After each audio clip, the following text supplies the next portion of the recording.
Nous passons maintenant à la suite du cours. Donc on est toujours dans la séquence 11 de géométrie. Et là, on va traiter de la partie grand 2, configuration usuelle du plan. Alors il va s'agir majoritairement de rappels du collège. On va essayer de synthétiser un petit peu tout ce que vous avez vu en géométrie plane au collège. Donc première partie, quadrilatère particulier. Je vous ai résumé des critères pour définir des quadrilatères particuliers à l'aide de ce tableau. Vous allez pouvoir le recopier, je vais vous expliquer comment il fonctionne. Donc en ligne, vous avez chacun des quadrilatères, parallélogrammes, rectangles, losanges et carrés. Pour chacun d'entre eux, on va travailler en colonne sur les critères suivants, soit autour des côtés, soit autour des diagonales, ou soit par rapport à des symétries.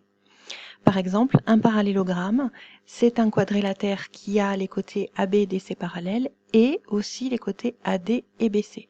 Donc ces deux critères qui sont ici suffisent à démontrer que c'est un parallélogramme. Sinon, on peut démontrer que par exemple AB est parallèle à DC et que la longueur AB est égale à la longueur DC. Ces deux critères-là suffisent aussi à démontrer que c'est un parallélogramme. Sinon, on peut démontrer que le quadrilatère ABCD est un parallélogramme en montrant que ses diagonales AC et BD ont le même milieu O.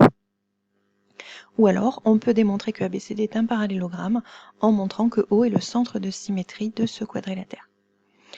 Pour un rectangle, on va devoir démontrer dans un premier temps que c'est un parallélogramme et soit démontrer que les côtés consécutifs AB et AD par exemple sont perpendiculaires, soit démontrer que AC égale BD au niveau des diagonales, ou alors démontrer que les médiatrices de AD et AB sont des axes de symétrie du quadrilatère. Même chose pour le losange, on a trois critères possibles pour démontrer que c'est un parallélogramme. Un losange, pardon. En ce qui concerne le carré, même chose, c'est un parallélogramme si on a ces deux critères-là ensemble, ou bien ces deux critères-là ensemble, ou bien les médiatrices, qui sont aussi ainsi que les diagonales, sont des axes de symétrie. Alors un exemple, je vous ai dessiné ici un quadrilatère sur lequel je vous ai donné 4 longueurs, ici à l'aide de GeoGebra, et je vous demande d'étudier la nature de ce quadrilatère. Vous mettez la vidéo en pause, vous cherchez, et ensuite je vous donne la correction. Alors pour démontrer en fait que c'est un rectangle, parce que c'est ce qu'on peut supposer en regardant la figure, on va commencer à voir par dire que les diagonales se coupent en leur milieu O, puisque la longueur DO et la longueur OB est identique, même chose, la longueur AO et la longueur OC sont égales. Donc c'est un parallélogramme. Ensuite on peut rajouter que ces deux diagonales sont de même longueur, donc c'est un rectangle. Partie suivante, on va discuter sur les cercles et les angles. Donc je vous donne la définition de ce que c'est qu'un cercle. Alors je pense qu'un cercle, c'est quelque chose que vous maîtrisez à peu près, mais je suis pas certaine que vous ayez déjà rencontré cette définition-là. Donc pour définir un cercle, il me faut un point, que j'ai appelé O, et un nombre R, un réel strictement positif. Et l'ensemble des points M du plan vérifiant la longueur OM égale R et le cercle de centre O et de rayon R. Autrement dit, un cercle, c'est l'ensemble de tous les points qui sont équidistants du centre de ce cercle et dont la distance au centre de ce cercle, c'est la valeur de R. Le vocabulaire qui va avec, OA entre crochets, c'est un rayon, AB entre crochets, donc les segments AB, c'est une corde, et le segment AA', c'est un diamètre. L'arc AB, donc évidemment c'est un arc. Pour désigner un arc, on écrit avec les deux lettres, donc ici, les lettres qui définissent l'arc, et on fait un petit arc de cercle au-dessus. Donc l'arc AB, c'est ce qui est ici sur le cercle, entre le point A et le point B. Ensuite, A', AB, c'est ce qu'on appelle un angle inscrit, puisque les trois points qui le désignent sont sur le cercle.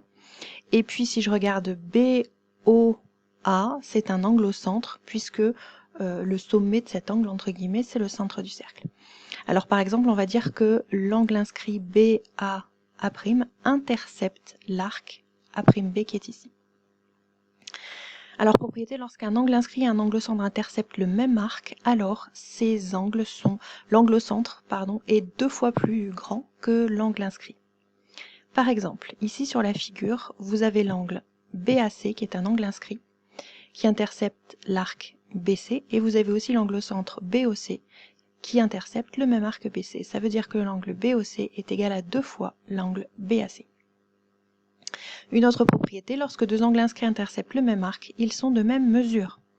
Par exemple ici, vous avez BAC et BEC qui sont deux angles qui interceptent le même arc BC qui est en violet ici. Ça veut dire qu'ils sont égaux, de même mesure. Un petit piège ici, attention.